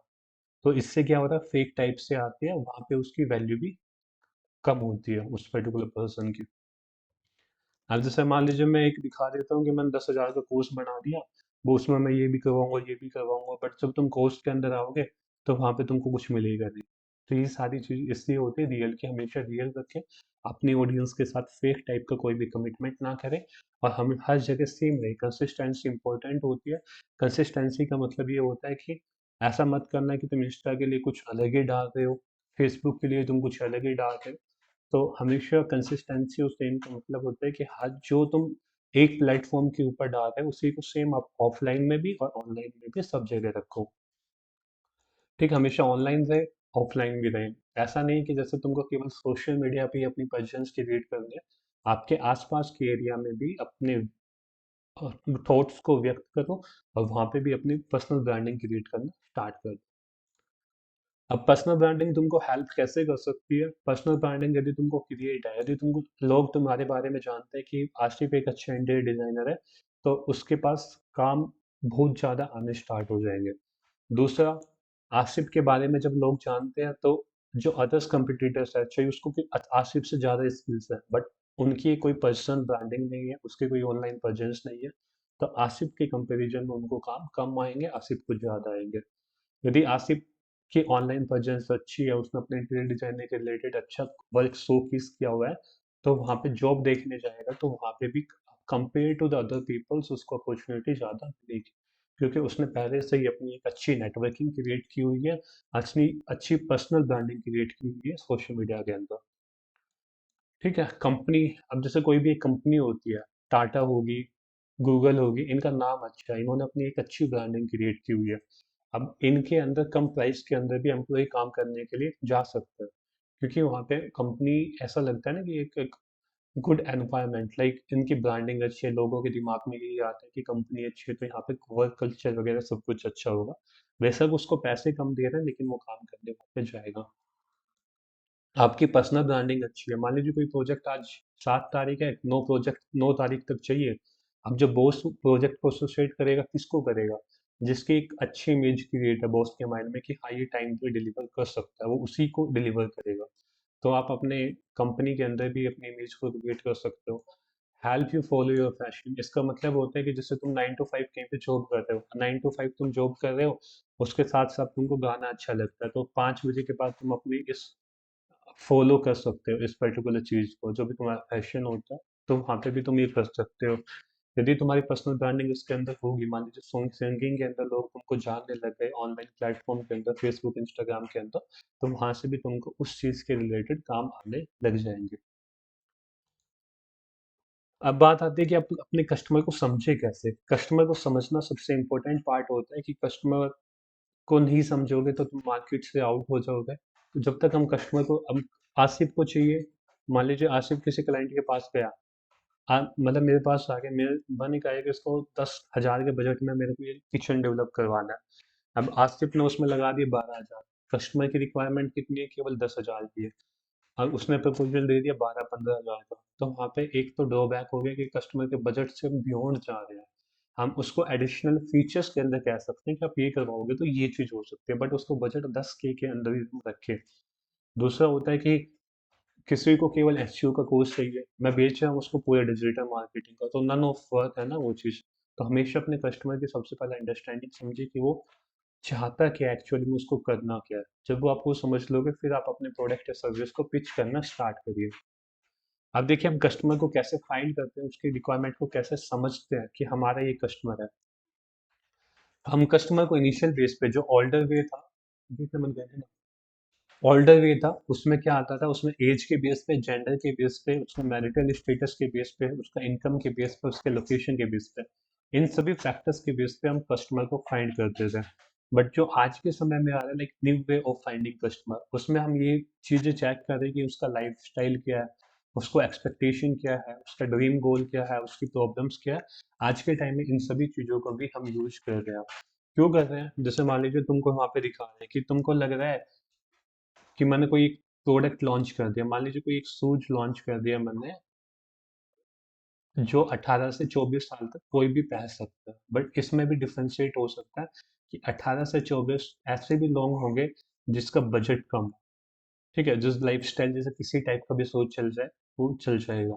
एक हो सकता है किसी का बजट 500 है, किसी का 1000 है, किसी का 1500 है, तो वो फैक्टर्स भी आपको देखना है। दूसरा है कि आप किस सिटी को पिच कर रहे हो, जैसे टायर 1 सिटी, टायर 2, टायर 3, किस टाइप की सिटी को पिच कर रहे हो। आप गाँव के साइड साइड जाओगे तो वहाँ पे कम प्राइस के बिकेंगे, और क्या पता उस टाइप के शूज कोई ले या ना ले। फिर उसके बेस पे तुम अगला जो आ सकता है, सिटी के बेस पे तुम कर सकते हो, उसका लाइफ स्टाइल के बेस पे कर सकते हो कि जो हम जूते खरीदेंगे वो किस टाइप के खरीदेंगे, ज़्यादा पार्टी करते हैं या फिर फंक्शन में जाते हैं।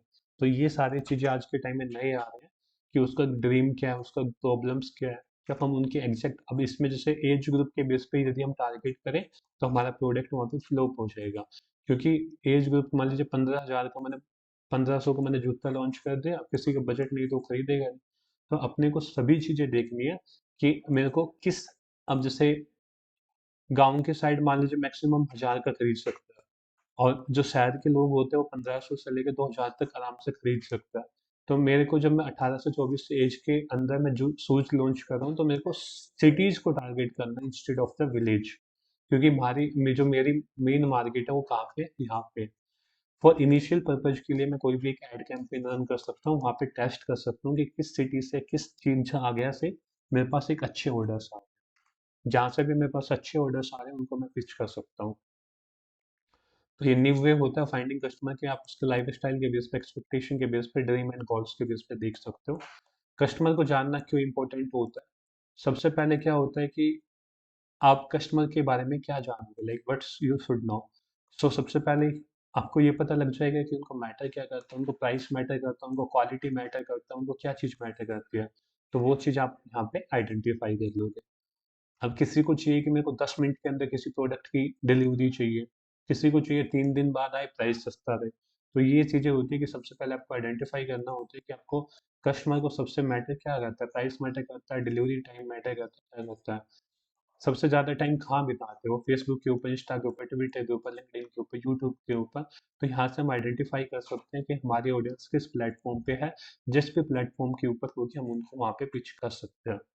वो कौन सा डिवाइस यूज करते हैं, वो मोबाइल यूज करते हैं, टैबलेट यूज करते हैं, फोन यूज करते हैं, क्या चीज़ यूज करते हैं, तो उसके बेस पे भी हम उसको टारगेट कर सकते हैं। वो क्या पढ़ते हैं, वो न्यूज़पेपर पढ़ते हैं, मैगजीन पढ़ते हैं, ये सारी चीज़ें अपने को पता होनी चाहिए। लेकिन उनकी प्रॉब्लम क्या है, फीलिंग्स क्या है, वो हैप्पी कब होते हैं, स्ट्रेस कब होते हैं, एम्बिशियस कब होते हैं। इन सभी चीज़ों को अपने को रिसर्च करनी होती है जब भी हम क्लाइंट्स को फाइंड करने जाते हैं। अब आता है कि हम किस नीच के अंदर काम करें, किस फील्ड के अंदर काम करें, वो सबसे एक इम्पोर्टेंट पार्ट आता है। तो सबसे पहले आता है कि अपनी नीच को बिल्ड कैसे करें। इसके अंदर नीच की डेफिनेशन देखते हैं। ये एक वो स्पेशल एरिया होता है जिसमें तुम एक्सपर्ट होते हैं, यानी जो भी लोग आपको जानते हैं, जो भी पीपल्स आपको जानते हैं, वो आपको एक एक्सपर्ट के रूप में वहाँ पे उस फील्ड के अंदर देखते हैं। अब इसके बाद यहाँ पे कैसे आप अपनी नीच को डिफाइन करें। सबसे पहले आप अपना इंटरेस्ट को फाइंड करें। इंटरेस्ट का फाइंड का मतलब होता है कि कोई भी इंटरेस्ट हो सकता है। वो चाहिए तुम्हारी जॉब में तुमको कोई काम करने में मजा आ रहा है, कोई तुम्हारे पर्सनल लाइफ के अंदर तुमको मजा आ रहा है, कोई तुमने ऐसा काम किया है जिस आज से पहले जिस बॉस ने तुमको कुछ अच्छा किया था, किसी क्लाइंट के लिए काम किया है तो उसने एक अच्छा कहा था कि तुमने बहुत अच्छा काम किया ये वाला। तो उसके बेस पे तुम यहाँ पे अपने इंटरेस्ट को भी फाइंड कर सकते हो एक्चुअली जिसमें तुमको मजा आ रहा है। फिर तुम ये डिसाइड करो कि जैसे तुमने ये पे काफ़ी चीज़ें लिख ली कि मान लीजिए एसईओ लिख लिया, वर्डप्रेस लिख लिया, जितनी भी स्किल्स होती है वो तुम सारी वहाँ पे लिख लो। और फिर वहाँ से आइडेंटिफाई करो कि किस में तुमको ज़्यादा इंटरेस्ट आ रहा है। अब यही वही है कि पीपल, जो लोग हैं जिनके साथ तुमने काम किया वो किस काम के लिए तुमको जानते थे। अब यहाँ पे आपके पास कस्टमर को टारगेट ऑडियंस आप आइडेंटिफाई कर दोगे जो यहाँ पे अंडरस्टैंड योर कस्टमर के अंदर हमने डिस्कस करी है। फिर आप अपने कंपटीशन को भी आइडेंटिफाई करो। मान लीजिए तुम एसईओ के कोर्स को ऑफर कर रहे हो, एसईओ सर्विसेज को ऑफर कर रहे हो, तो मार्केट में कई पीपल है जो सेम टाइप के सर्विस को ऑफर कर रहे हैं। तो तुम उनसे कैसे अलग हो सकते हो। तो हमेशा अपने कंपटीशन को भी आइडेंटिफाई करो और हमेशा स्टैंड आउट रहे अपने कंपटीटर से। ऐसा ना रहे कि आप कंपटीटर्स जो बेच रहा है वही मैं बेचूंगा, तो वहां पे आप फ्लॉप होगे। आप स्टैंड आउट हो सकते हैं प्राइस के रेंज में भी, क्वालिटी के रेंज में, और आफ्टर सेल सर्विस जो आप आफ्टर सेल जो सर्विस आप आफ्टर सेल दे रहे हैं उसमें भी। और ऐसा नहीं है कि मान लीजिए तुम एक ऐसे नीच जिसमें इंटरेस्ट तुमको आ रहा है ऐड चलाने में, किसी के अंदर भी। अब एड्स के अंदर कोई इतना तुम पैसा कमा नहीं सकते जीवन के अंदर, इतने क्लाइंट्स नहीं है कि वो सर्विस ले ले। तो हमेशा अपनी स्किल्स को चूज करने के पहले ये भी करना चाहिए कि आप उस फील्ड के अंदर अच्छा पैसा कमा सकते हैं। पैसा कमाना हो सकता है, कैसे हम आइडेंटिफाई करेंगे कि हम वहाँ पे अच्छा मनी क्रिएट कर सकते हैं। पहले ये कि जो भी मैं सर्विस ऑफर करने जा रहा हूँ उस सर्विस को काफ़ी लोग हैं जो मेरी सर्विस को परचेज कर सकते हैं। और जो सर्विस मैं बेच रहा हूँ उसके लिए लोग पैसे दे सकते हैं। या फिर जैसे आज 2025 है, तो आने वाले 10 साल के बाद क्या उस सर्विस के अंदर मेरी ग्रोथ जाएगी या उस सर्विस के अंदर डाउनफॉल आएगा। ये सारी चीज़ें अपने को आइडेंटिफाई करने इनिशियल पर्पज के अंदर, नीच क्रिएट करने के अंदर कि किस में मैं काम करूँ। उसके अंदर ग्रोथ अपॉर्चुनिटी कितनी है कि इन फ्यूचर्स के अंदर कितना ग्रो कर सकता है या कितना डिक्लाइन कर सकता है। ये सारी चीज़ें अपने को देखनी है। अब अपने नीच को अंदर कैसे करें। मान लीजिए तुमने एसईओ के अंदर काम स्टार्ट करें कि मैं एसईओ के अंदर काम करूँ, तो सबसे पहले आप क्या करो, एड्स रन कर लो। किस किस को एसईओ की सर्विस चाहिए, तो वहाँ से तुमको पता लग जाएगा किसको किस बजट में चाहिए, कैसे कैसे चीज़ें काम करती है। आप सेम जो मैंने बताया था कि कैसे क्लाइंट फाइंड करता है, मैप्स के थ्रू उनसे बात करके देख सकते हो। तो वहाँ से तुमको ये अपनी नीच के बारे में पता लग जाएगा। और आखिरी आता है कीप लर्निंग एंड ग्रोइंग, कि जिसमें भी आप काम कर रहे हैं, मान लीजिए एसईओ के अंदर काम कर रहे हैं, तो एसईओ के अंदर आप नई नई चीज़ें सीखते रहें, आप अपडेट रहें और ग्रो करते रहें।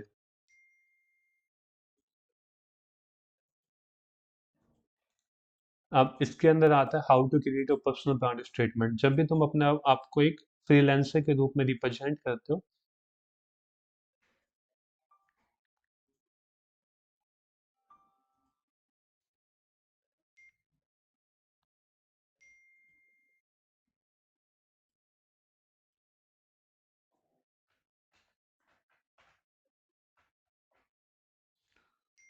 भाई 16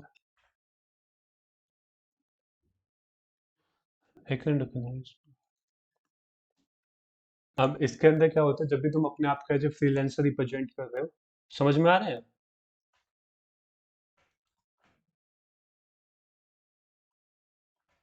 आ रहा है Sanjay? Asif? Yes sir, yes sir. अब कभी भी तुम मुझे हाँ, समझ में आ रहा है सर, ये तो बहुत बड़ा टॉपिक है सर, किसी अच्छे से समझाते हैं आप।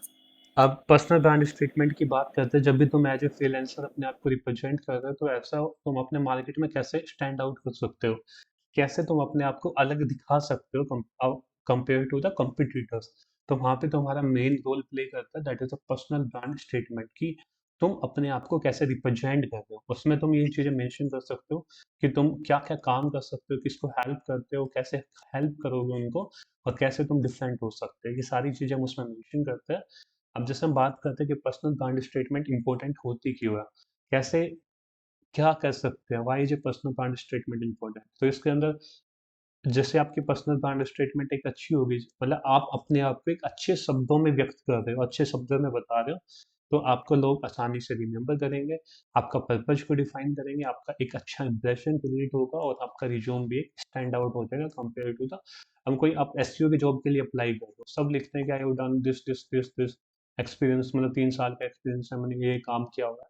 ये तो हो गया नॉर्मल डेफिनेशन, बट हम देखेंगे कि पर्सनल ब्रांड स्टेटमेंट कैसे क्रिएट की जाती है अपने ओरिएंटेड, कहाँ कहाँ यूज कर सकते हो। आप एलिवेटर पिच, मतलब अपने बारे में जब भी कभी भी इंट्रोडक्शन दे रहे हैं किसी नई पर्सन से आप मिल रहे हैं, तो वहाँ पे आप इस स्टेटमेंट को यूज कर सकते हैं। पब्लिक स्पीकिंग में यूज कर सकते हैं। वर्ड ऑफ माउथ, मतलब अपने काम को डिस्क्राइब करने के लिए यूज कर सकते हैं। सोशल मीडिया के अंदर यूज कर सकते हैं, अपने बायो के अंदर, सोशल मीडिया के अंदर, बायो के अंदर। अब की एलिमेंट आते हैं कि आप स्ट्रॉन्ग पर्सनल ब्रांड स्टेटमेंट कैसे क्रिएट कर सकते हैं।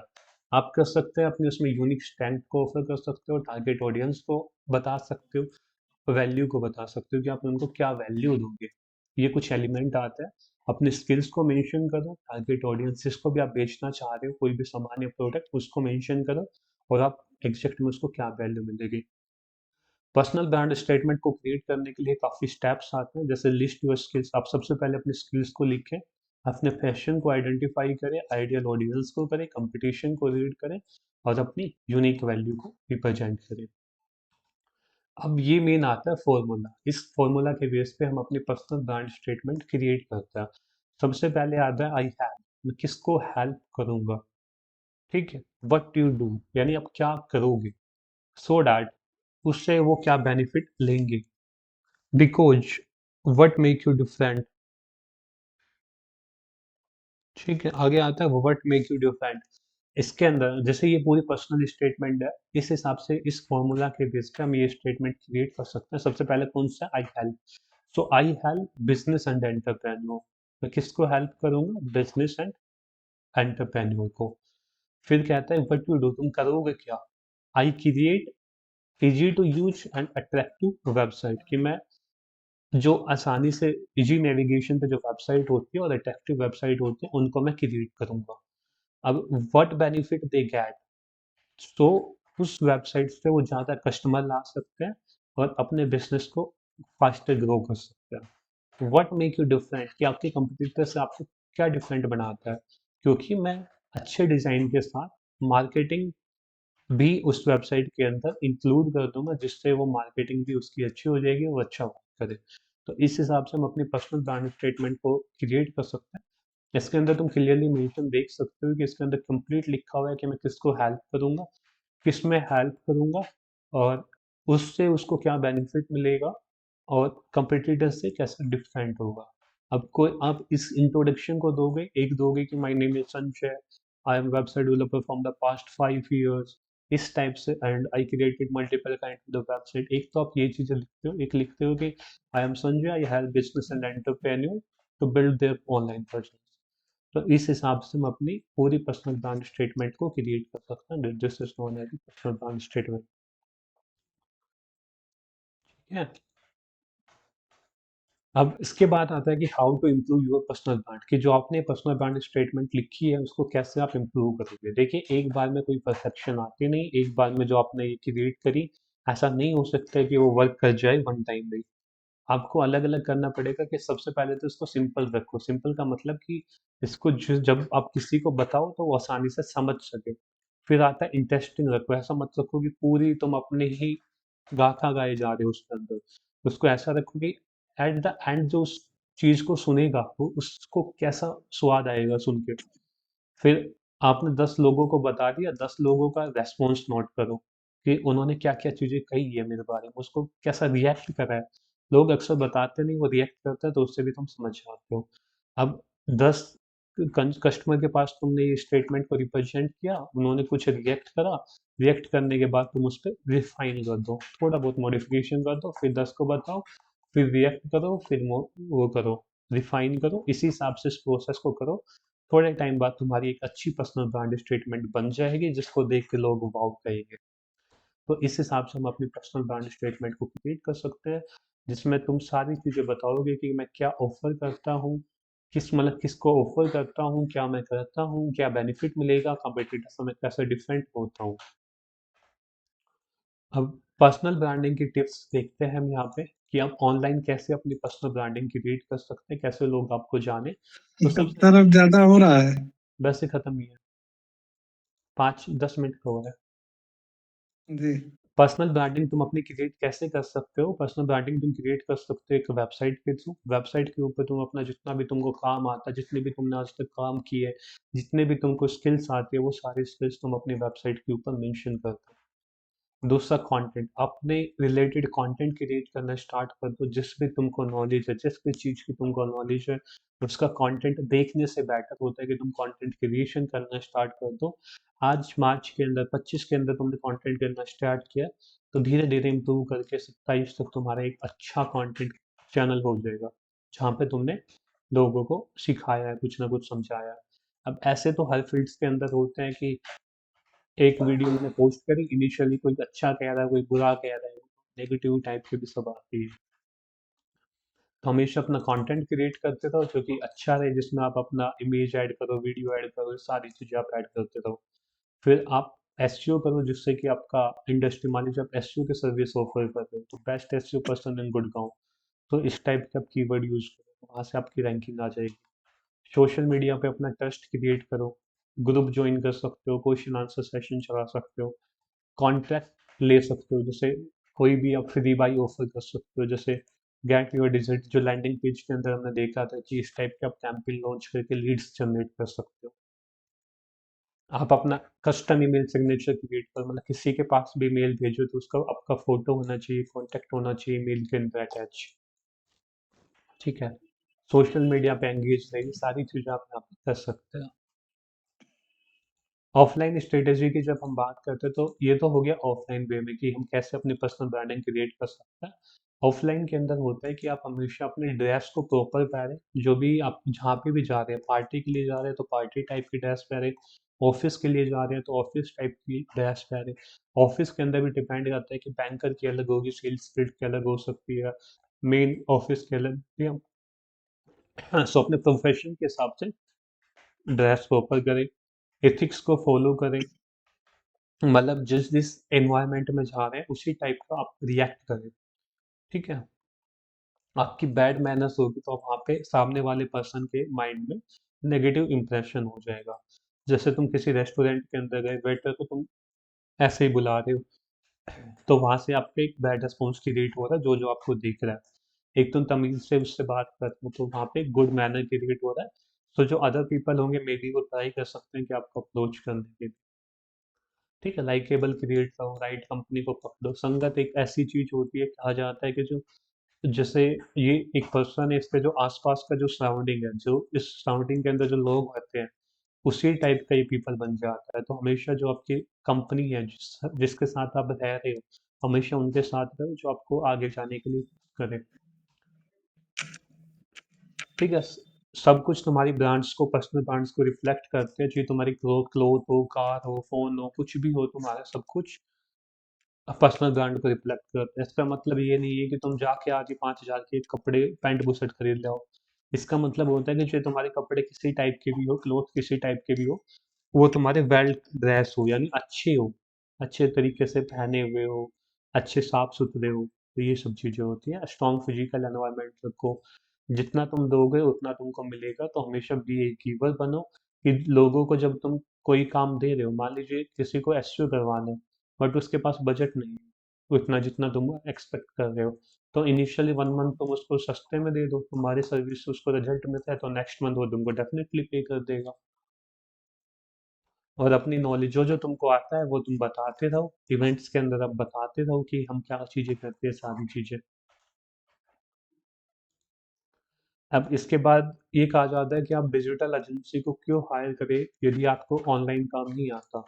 क्योंकि होता है क्या, पर्सनल ब्रांडिंग क्रिएट करना कोई एक दिन का खेल नहीं है। इससे एक लॉन्ग टर्म प्रोसेस है। मान लीजिए आज हमने स्टार्ट करी है, तो चलते चलते काफ़ी टाइम बाद हमारी पर्सनल ब्रांड से एक अच्छी क्रिएट होती है। तो कंसिस्टेंसी यहाँ पे इम्पोर्टेंट होती है। कई बार मान लीजिए आपको टाइम नहीं मिलता कि आप सोशल मीडिया के ऊपर कुछ अपलोड कर दो या कहीं पे कुछ अपलोड कर दो, तो वहाँ पे एजेंसी होगी, वो आपकी पूरी रेस्पॉन्सिबिलिटी रहेगी। वो कमेंट का रिप्लाई करना, इन सब चीज़ों में वो खुद मैनेज करेगी आपका काम। तो इसलिए क्या होता है कि आप यदि आप खुद मैनेज नहीं कर सकते तो हमेशा एक डिजिटल एजेंसी को चूज करो। जैसे यहाँ पे डिजिटल प्रेजेंस क्रिएट होगी, आपके रिलेटेड वो कंटेंट वगैरह पोस्ट करेगी, कंसिस्टेंसी रहेगी, डेली बेसिस पे पोस्ट करेगी, तो ऑडियंस जो होगी वो भी डेली बेसिस पे उसको देखेगी, और वहाँ पे उसका रिएक्शन अच्छा रहेगा, आपकी अवेयरनेस ग्रो करने के लिए हेल्प करेगी। आखिरी जो इसके अंदर आता है कि तुम अपने पर्सनल ब्रांड की सक्सेस को कैसे मेजर करोगे। सक्सेस को जब तुम मेजर इस वे में कर सकते हो, जैसे फैक्टर्स तुमको यहाँ पे दिख रहे हैं, कि पीपल तुमको रिकॉग्नाइज कर दें कि तुम करते क्या हो। जैसे तुम एसईओ का काम करते हो, तो लोग तुमको एसईओ एक्सपर्ट के रूप में, या फिर एसईओ करता है ये पर्सन, इस नाम से जाने लग जाए। पीपल तुमसे ट्रस्ट करना स्टार्ट कर दे, और कंपेयर टू द अदर वो तुमको चूज करना स्टार्ट कर दे। तो इससे तुम आइडेंटिफाई कर सकते हो कि मेरी पर्सनल ब्रांड की सक्सेस वहाँ पे हो रही है। अब एसईओ की सर्विस कोई 999 में ऑफर कर रहा है, तुमने 2,000 की बिड कर दी, क्लाइंट तुम्हारे पास आ रहा है, क्योंकि वो तुम वेल नोन है, तुम वहाँ पे तुम हायर प्राइस पे जा सकते हो। ठीक है। जब तुम्हारी एक अच्छी पर्सनल ब्रांड हो जाएगी, तो तुम किसी के पास भी यदि कोल्ड रीच कर रहे हो, मतलब किसी के पास फोन मिला के कह रहे हो कि मैं ये कर रहा हूँ, तो पर्सनल ब्रांड्स तुमने वहाँ पे भेज दी कि मैंने ये आज तक किया हुआ है, तो वहां से भी तुम्हारे पास डिसीजन ले सकता then compare to the others. People आपको इवेंट्स में बुला रहे हैं, आप अपने फैशन को फॉलो कर रहे हैं, आपको अपॉर्चुनिटी आ रही है। ठीक है। ये सब चीज़ें इसके अंदर आती है। इसके अंदर एक टॉपिक है, ये वाले इसी के अंदर इंक्लूड कर दिया, that is the risk of not building your personal brands. इसका मतलब होता है कि अदर्स जो बाकी लोग होते हैं वो आपकी पर्सनल ब्रांड्स को डिफाइन कर रहे हैं, ऐसा ना करें। हमेशा आप यही करो कि आप कैसे उसको क्रिएट कर रहे हैं। एक होता है कि जिससे यहाँ पे कहते हैं ना, यदि आप अपनी पर्सनल ब्रांड क्रिएट नहीं करोगे तो अदर डिसाइड करेंगे कि मैं उसके बारे में सोच क्यों गया। अब मान लीजिए आसिफ है, आसिफ ने 1 मंथ तो अच्छे पोस्ट किए सोशल मीडिया के ऊपर, दूसरे मंथ में उसने छोड़ दिया। अब लोग क्या सोचेंगे, ऐसे ही है इसमें, अब खुद के चैनल पे कंसिस्टेंसी क्रिएट हो नहीं रही है। तो ये सब चीजें आती है। इनकंसिस्टेंसी होती है कि ब्रांडिंग हमेशा कंसिस्टेंट होनी चाहिए, क्योंकि लोग ऐसे होते हैं, जब तक आपको कई बार ना देख ले तब तक वो आपसे कोई भी प्रोजेक्ट या सर्विस नहीं ऑफर करेंगे। ठीक है। यदि आपकी पर्सनल ब्रांड नहीं है तो आप क्लाइंट फाइंड करने के लिए स्ट्रगल करोगे। पीपल जस्ट आपको जज करेंगे, जो भी इंफॉर्मेशन वो आपके बारे में देखते हैं, यदि आपकी पर्सनल ब्रांड नहीं है। पर्सनल ब्रांड किसी ने सुना, मान लीजिए मैं किसी को कहता हूँ कि आसिफ बहुत वैसा है, मैं आज जैसे मान लीजिए 3 है, यहाँ पे आसिफ है, यहाँ पे संजय है। अब आसिफ ने संजय से मेरे बारे में कह दिया कि संजय मेरे को जानता नहीं, आसिफ ने संजय को कह दिया कि ये तो बहुत वैसा पर्सन है, इसको कुछ नहीं आता, इस टाइप से। संजय को पता नहीं। तो यहाँ पे आसिफ कह रहा है संजय से कि ये मतलब संजय होगा वो आसिफ के कहने पे मेरे को जज कर रहा है। जब मेरी पर्सनल ब्रांड क्रिएट है, संजय भी जानता है, आसिफ भी जानता है, तो आसिफ के अलग थॉट्स हो सकते हैं, संजय के अलग थॉट्स हो सकते हैं।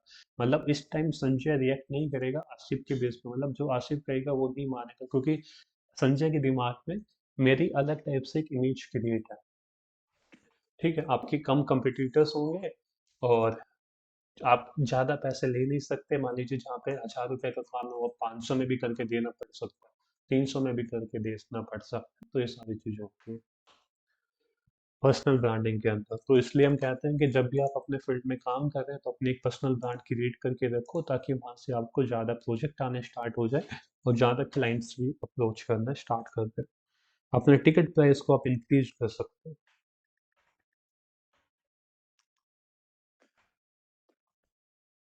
सर इसमें एक पॉइंट ये था, कंप्लीट हो गया ना सर ये? हाँ, सर इसमें एक पॉइंट ये था कि हाउ टू चूज निश, मतलब इसको जो आपने बताया कि 5 साल, उसके आने वाले 5 साल में इसकी क्या ग्रोथ है, क्या वो है, तो ये एसईओ में और गूगल एड्स और सोशल मीडिया में किसकी क्या वो है सर? थोड़ा सा आप अपने लेवल से बताइए। एक बार दोबारा बताओगे? हम्म। दोबारा बताओगे क्वेश्चन क्या कह रहे सर मैं ये कह रहा हूँ, जैसे इसमें एक एक पॉइंट आपने बताया था ना कि जैसे निश को फाइंड करने के लिए, अपनी निश को चूज करने के लिए ये हो? देखना चाहिए कि नेक्स्ट 5 ईयर इसकी क्या ग्रोथ है, या हम्म, क्या मतलब इसकी वो वो है। तो हम्म, उसको आप अपने हैंड से डिसाइड करिए, ये तीनों पॉइंट में, सोशल मीडिया, एसईओ और गूगल एड्स में, हम्म।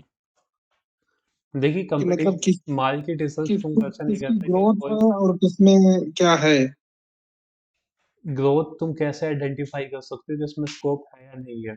अब मान लीजिए हम्म। एसईओ का काम कर रहे हो, अब तुम जी। केवल ऑन पेज कर रहे हो जिसमें तुम टाइटल चूज कर रहे हो, हेडिंग चेंज कर रहे हो, ठीक है? Yes sir. कल को कोई ऐसा टूल्स आ गया, कोई ऐसी चीज बन के आ गई जो खुद ही वो टाइटल वगैरह सब कुछ खुद लिख देता है, आज के टाइम में भी आ रही है। तुम्हारी जी। स्किल्स केवल ऑन पेज तक लिमिटेड है, तुम एसईओ को अदर फैक्टर्स तक जाने नहीं हो, तो यहाँ पे तुम्हारी ग्रोथ तो खत्म हो जाएगी हम्म। ना इस चीज के अंदर। Yes sir. अब तुमको पता है कि एसईओ के अंदर तुम काफ़ी चीज़ें सीख रहे हो अच्छे तरीके से। मान लो तुमको पता है कि कोई भी टूल्स आ जाए वो मेरे को अफेक्ट हम्म। नहीं करेंगे, तो उस केस जी। में तुम्हारी भी वैल्यू क्रिएट होती रहेगी, लोग तुमको काम से भी जाने जाते रहेंगे। और एसईओ तो एक ऑनगोइंग प्रोसेस होता है, हर वेबसाइट को चाहिए होता है। क्योंकि आज कितना टाइम है, जैसे मान लीजिए आज 25 की बात कर रहे हैं, कुछ हम्म। 10 वेबसाइट के लमसम एग्जांपल ले रहे हैं, आज 10 वेबसाइट है, तो कल के जाके हर बिजनेस ऑनलाइन जाएगा तो 30 तक ये लगा लो तुम्हारे पास 20 वेबसाइट हो जाएगी पूरे नेट पे।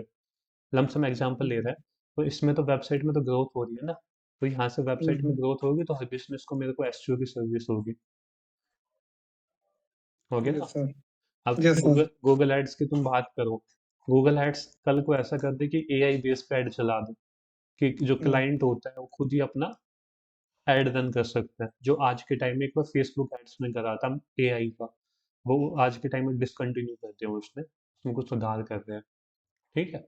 तो एआई का इसमें हम्म। तुम्हारी स्कोप कम हो सकती है, कि इसमें तुम्हारी जॉब कम हो सकता है, क्योंकि जब क्लाइंट एआई के थ्रू खुद ही कैंपेन क्रिएट कर देगा तो उसको नीड कहाँ पड़ेगी। जी। अब फेसबुक ने क्या किया था इनिशियली, आप जस्ट एआई के बेस पे तुम्हारा पूरा क्रिएटिव हो जाता है, तुम इमेज ऐड करो, तुम टेक्स्ट ऐड करो थोड़ा बहुत, वो सब कुछ खुद ही कर देगा, वो स्टेप्स जो दे रहा है उसको फॉलो करते जाओ बस। अब वो डिसकंटिन्यू होगा एआई का। बट ये होता है कि जिस चीज के अंदर तुमको स्किल्स है वो तुमको चेक जी। कर लिया, मेन इसके अंदर ये फैक्टर्स रखना है कि आने वाले टाइम के अंदर इस सर्विस जो मैं कर रहा हूँ, जिस पर मैं काम कर रहा हूँ, उसको कोई खरीदेगा या नहीं खरीदेगा, वो चीजें अपने को देख लिया। Yes sir.